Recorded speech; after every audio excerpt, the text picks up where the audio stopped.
Metong kareng panibatanan ng accidental fire kareng bali, ing electrical supply o aliwa pang electrical equipment at appliances.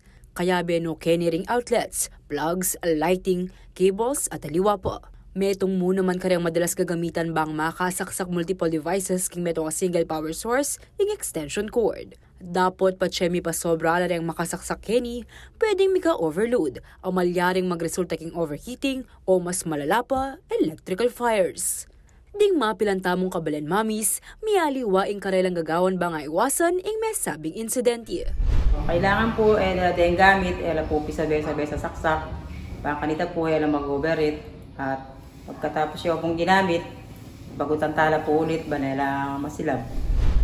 Pagatin ng siraing wire, kaya ko na gagamitan, banta, kaya magko sa silab.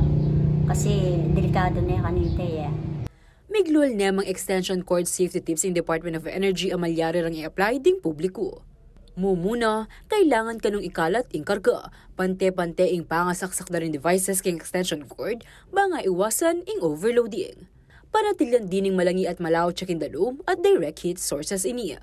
Dapat din na low power devices kalupanan ng computer, phones at aliwa pang gadgets din mo makasaksak king extension cord. Kailangan din to kanya ang maximum load capacity na ng extension cord. Iwasan ng pamangonekta kay extension cord yung meron pang extension cord o ing ausandang octopus connection. Rin kano dapat gamitan ng extension cord pati atin ng damage iniya.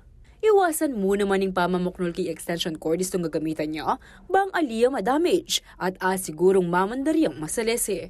Samantala, basking datos ng Bureau of Fire Protection ng BFP Central Luzon, miras laking 280 ring fire incidents pauli na ng electrical connections inyang 2021. Ako, Ingke kayong Talasuyo, Liana Kanilaw, ating pusong makabalin.